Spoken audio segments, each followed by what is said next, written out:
The first thing I saw when the doors opened for my entrance was my mother, standing at the front of the room in a floor-length ivory gown, almost the exact same shade as mine. My name is Emma Caldwell. I was 30 years old, walking down the aisle at the Whitmore estate in Hudson Valley on a Saturday in June, about to marry a man named James Whitmore, and the first coherent thought in my head before "there's my fiancé," before I'm actually doing this, was why is my mother wearing white to my wedding? I want to be clear about the shade. It wasn't cream. It wasn't champagne or blush or any of the colors mothers wear when they want to look elegant without competing with the bride. It was ivory silk, nearly identical in tone to my own dress, cut in a way that was, if anything, slightly more dramatic than mine, a deep V-neck, a train that pulled behind her when she stood. I caught her eye halfway down the aisle. She smiled at me, a real smile, warm, proud, like nothing was wrong at all. I got through the ceremony. I got through the photos. It wasn't until the cocktail hour when my maid of honor, Priya, pulled me aside near the bar and asked quietly, "Did you know your mom was wearing that?" that I let myself say out loud what I'd been swallowing for 2 hours. No, I had no idea. When I finally cornered my mother, Linda, near the dessert table and asked her, as calmly as I could manage in a room full of 140 guests, why she'd worn a dress that color to my wedding, she laughed, waved her hand, and said, "Oh, honey, it's practically the same color as half the dresses in this store. It's a coincidence. Don't make this a thing." I let it go. I told myself she was right, that I was being paranoid, that today was too important to spend arguing about fabric swatches with my mother in front of my new in-laws. I had no idea in that moment that the dress was the smallest part of what she'd done that day. Quick question, if you're watching this tonight, tell me where you're tuning in from. I always love seeing how far this channel reaches, and trust me, you're going to want to stick around for what I found out 3 hours later. Because when I sat down at the head table for dinner, and looked at the place cards my mother had personally offered to finalize with the venue coordinator 2 weeks earlier, the ones I'd trusted her with because I was drowning in 17 other wedding tasks, I realized the seating chart wasn't a coincidence either. To understand what happened at my wedding, you need to understand my mother, and you need to understand what our family actually was underneath the version we presented at holidays. I grew up in Hartsdale, New York, the only daughter of Linda and Robert Caldwell. My father worked in commercial insurance. My mother had spent most of her career as an event coordinator before opening her own small boutique planning business, Caldwell Occasions, when I was in high school. She was, by every outward measure, extremely good at her job, organized, detail-oriented, capable of managing enormous logistical puzzles without breaking a sweat. She was also, in ways I'd spent most of my adult life quietly working around rather than confronting, someone who struggled deeply whenever she wasn't the center of a room. I don't say that to be cruel. I say it because it's the single most important fact for understanding everything that follows. My mother had been divorced from my father for 6 years by the time of my wedding, an amicable split, on paper, though the truth was messier, and in the years since her business had struggled. Caldwell Occasions had lost 2 of its 3 biggest recurring clients, and I knew, though we never discussed numbers directly, that she was in a tighter financial position than she let on. I'd met James 2.5 years before the wedding. He worked in commercial real estate development, and his family, the Whitmores, were, by any reasonable measure, wealthy. Not flashy, not the kind of family that talked about money, but the kind that owned property across 3 states and had a foundation with their name on it. My mother had been, from the very beginning of my relationship with James, unusually invested in it, more invested, if I'm honest, than a mother typically is in her adult daughter's dating life. She'd pushed hard for us to use her planning business for the wedding, which I'd agreed to, partly out of love and partly, I'll admit now, out of guilt, knowing how much she needed the income and the exposure a Whitmore wedding could bring her business. There was one more piece of context that matters, and it's the piece I didn't fully understand until much later. About 8 months before my wedding, my mother had approached James's father, Charles Whitmore, about a potential business partnership, a boutique event planning arm connected to the Whitmore family's growing hospitality investments. Charles had turned her down, politely from what I later learned, but firmly. He didn't think it was the right fit. I didn't know about that conversation on my wedding day. I found out about it 3 weeks later, and it changed the entire meaning of everything else. Dinner service began, and I sat down at the head table beside James, scanning the room out of habit, the way you do at your own wedding, cataloging faces, checking that everyone looked like they were having a good time. That's when I noticed it. My father, Robert, who I'd specifically asked my mother to seat near the front, close to James's parents, so the two families could actually get to know each other the way you'd hope, on a day meant to bring two families together, had been placed at table 14. The very back of the room, beside my second cousin's plus one whom he'd never met, and across from an empty seat where someone had apparently RSVP'd no at the last minute. Table 1, directly beside James's parents, Charles and Margaret Whitmore, in the seats I'd specifically discussed with my mother as reserved for close family, had my mother's sister Denise, and a man I did not recognize at all. I asked James quietly if he knew who the man was. James didn't know either, but his mother, Margaret, leaned over a moment later and said warmly, "Oh, that's the gentleman your mother introduced us to earlier. He does something in hospitality investment, I believe. Very charming. We've been chatting about a boutique concept your mother's been developing." I felt something cold move through my chest. I excused myself from the table, found the venue coordinator, a woman named Sarah Pelletier, and asked to see the original seating chart file, the one submitted to the venue 2 weeks earlier before any last-minute changes. Sarah pulled it up on her tablet without hesitation. She had no reason to think anything was wrong, she was just doing her job. The original chart, submitted under my mother's login for the shared planning software, matched what I'd agreed to. My father at table 1, James's parents at table 1, my mother at table 6 with her sister and a family friend. The seating chart that had actually been printed and placed on the tables that day was different. It had been changed 9 days before the wedding. I could see the edit timestamp right there on Sarah's screen, swapping my father to table 14 and moving my mother to table 1, alongside a guest who hadn't been on the original list at all. I asked Sarah who had access to make that change. She said only 2 accounts had edit permissions, mine and my mother's, since my mother was managing the planning logistics as a professional courtesy. I hadn't made the change, which meant my mother had rearranged my own wedding, moved my father to the furthest possible seat from the two families meeting for the first time, and placed herself directly beside James's parents alongside a stranger she'd apparently invited specifically to pitch a business opportunity 9 days before my wedding, and never said a word to me about any of it. I found my mother near the bar again, this time with far less patience than I'd had over the dress. I asked her directly why she'd changed the seating chart and who the man at table 1 was. She didn't deny it right away. She said, "I just thought it made more sense logistically to have me closer to the head table so I could keep an eye on service. You know how these venues can be, Emma, someone needs to be watching the details." I told her I'd seen the edit timestamp. 9 days before the wedding, long before any last-minute logistics would have required it. She hesitated, then landed on a second explanation. "Your father can be a bit much at these things, honey, you know that." I didn't want him making some comment in front of James's parents before they'd even gotten to know him properly. I was protecting the day.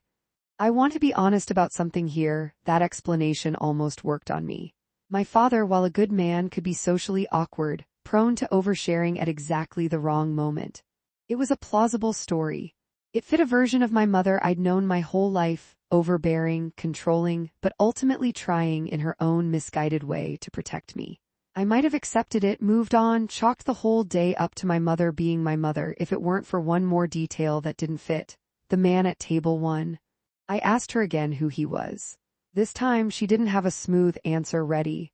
She said his name was Marcus Feld, that he was someone in her professional network, that she'd invited him because it seemed like a nice opportunity for him to meet some people, and honestly, Emma, I didn't think it would be a big deal. A stranger. At my wedding, seated in the one spot specifically reserved for my new in-laws to get to know my family, a spot she deliberately carved out for a business associate instead of my own father. I walked away without saying anything else. I didn't trust myself too. I didn't confront her again that night.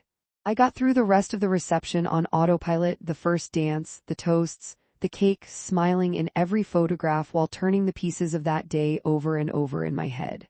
It was Priya, 3 days later, over coffee, who handed me the next piece without meaning to. She mentioned, almost in passing, that my mother had asked her, Priya, my maid of honor, weeks before the wedding, for James's father's direct email address for wedding logistics. Priya had given it to her without thinking twice, assuming it was for some coordination detail about the rehearsal dinner or a vendor payment split. I asked Priya if she remembered when that request had come in. She checked her old texts and found it, 11 days before the wedding, 2 days before the seating chart was changed. I felt the shape of something starting to take form, but I still didn't have the full picture. I called Charles Whitmore's office directly, not to accuse him of anything, but because I needed to understand what wedding logistics had actually meant. His assistant put me through, somewhat awkwardly, and Charles, to his credit, was straightforward with me once I explained why I was asking.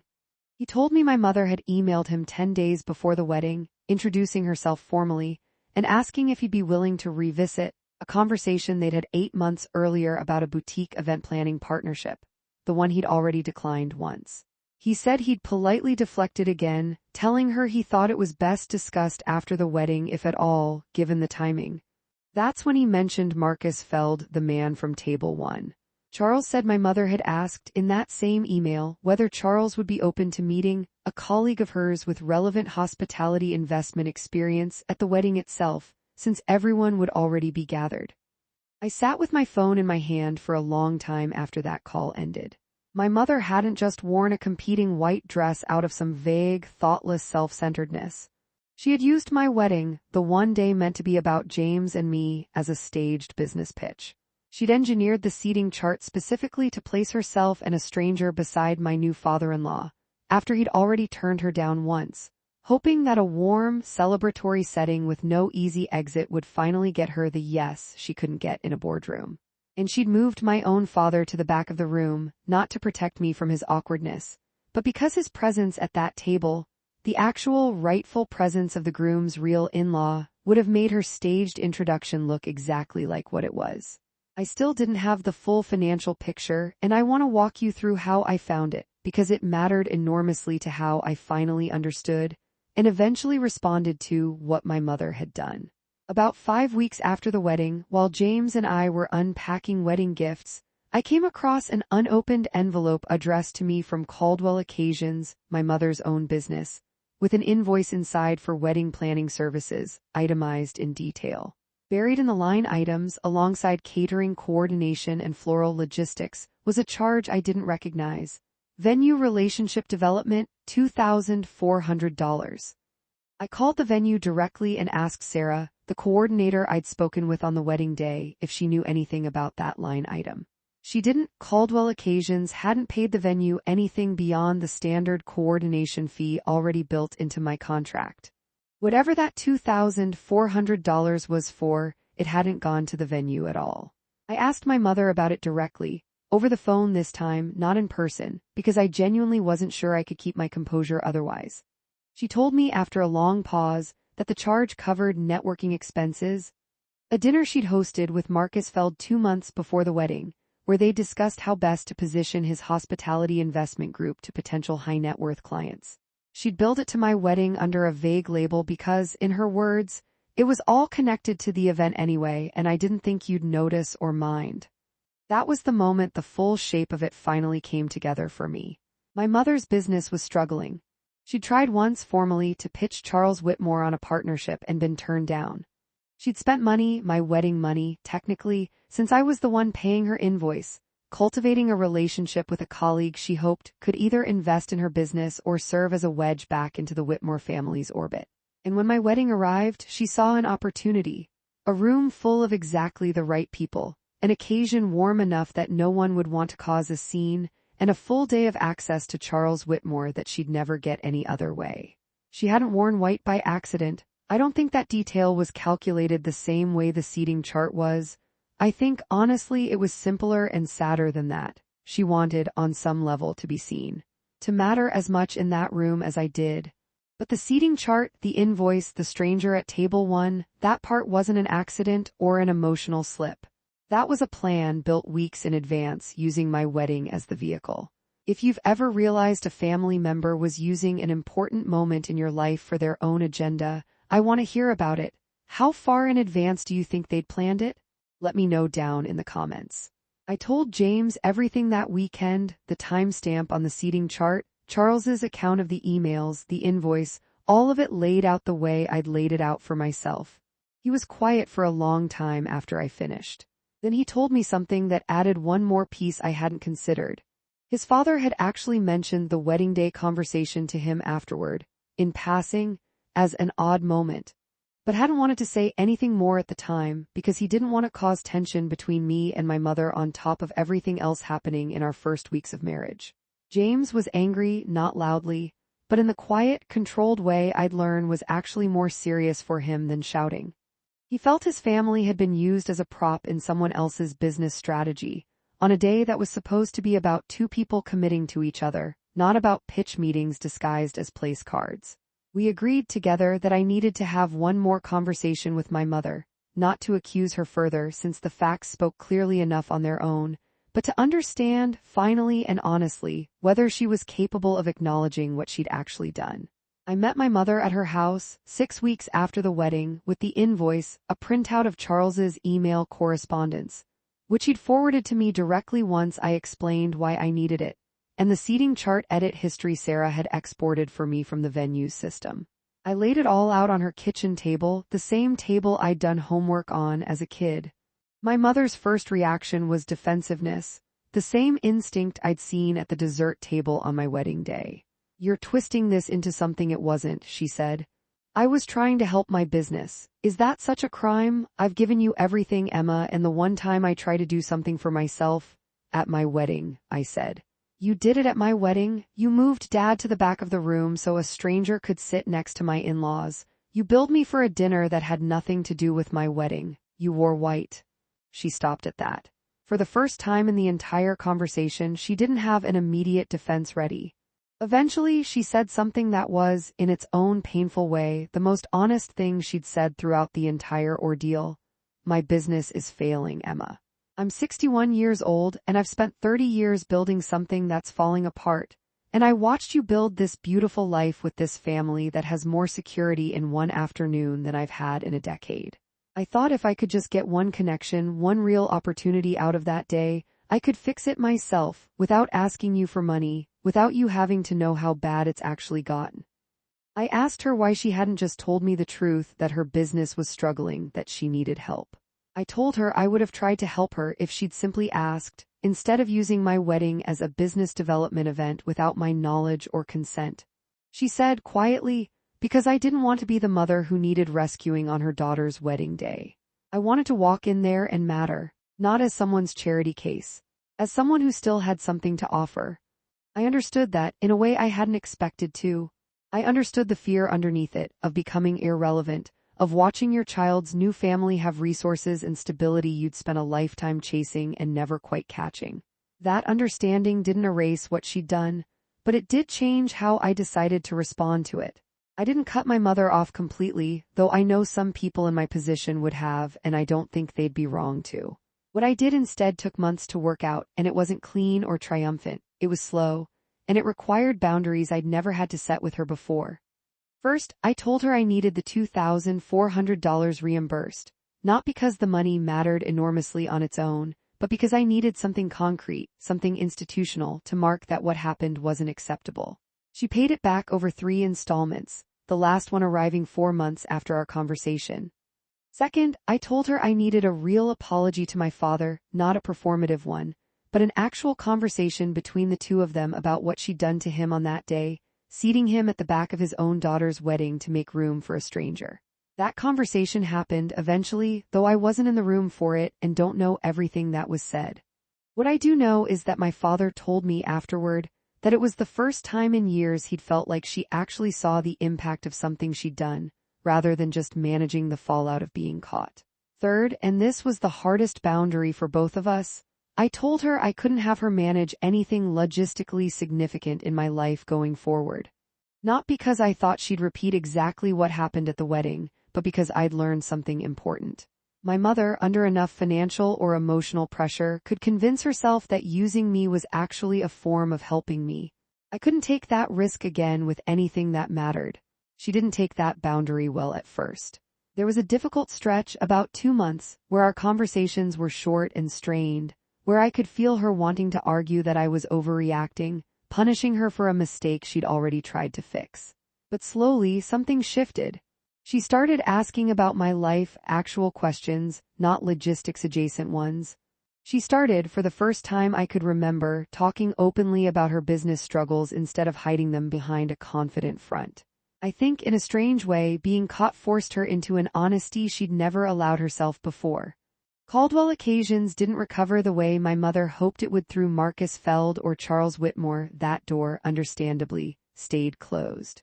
But about 8 months after the wedding, she scaled the business down deliberately, focusing on smaller, more personal events instead of chasing high-profile clients, and it stabilized in a way it hadn't in years. She told me once, almost sheepishly, that she was making less money than she used to, but sleeping better than she had in a decade.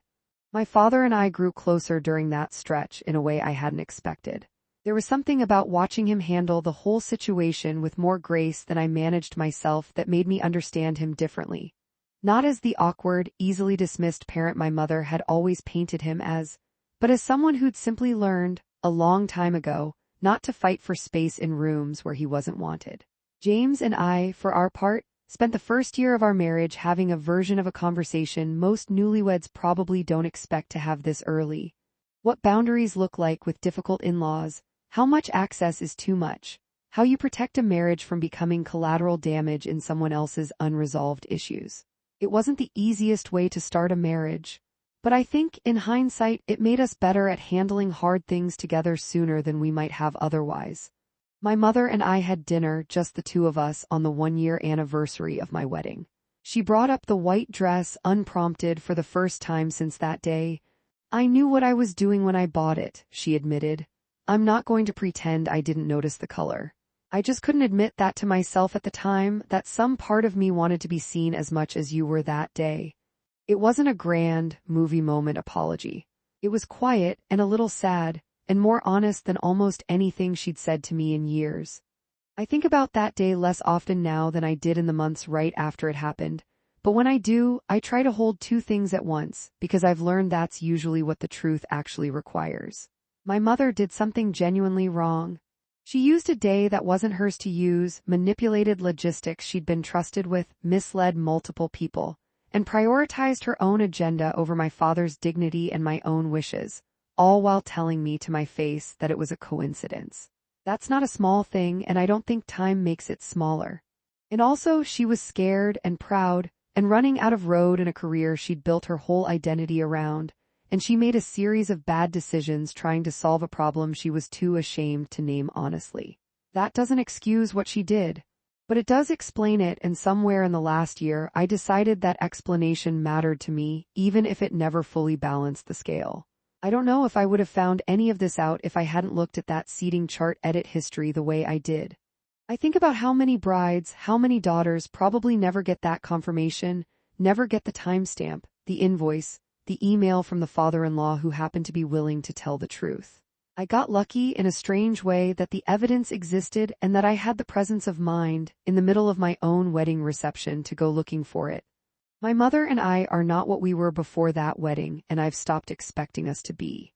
What we have now is smaller in some ways, fewer logistics shared, fewer assumptions made, more explicit conversations about what we each need from the other.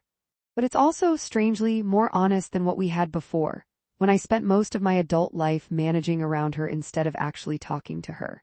I think about the version of me walking down that aisle, seeing my mother in that ivory dress, telling myself it didn't matter, that today wasn't the day to make a scene. I don't regret staying calm that day, but I'm glad I didn't stay calm forever. That 3 days later, when Priya handed me a loose thread, I pulled on it instead of letting it go. Because the truth is, the dress was never really the story. It was just the first thing I could see. The real story was sitting quietly in a seating chart, waiting for someone to check the timestamp. That's where I've landed. Not with a mother I've written off, and not with one I fully trust the way I once did, somewhere in between, in the honest, complicated middle, which I've come to believe is where most real family reckonings actually end up.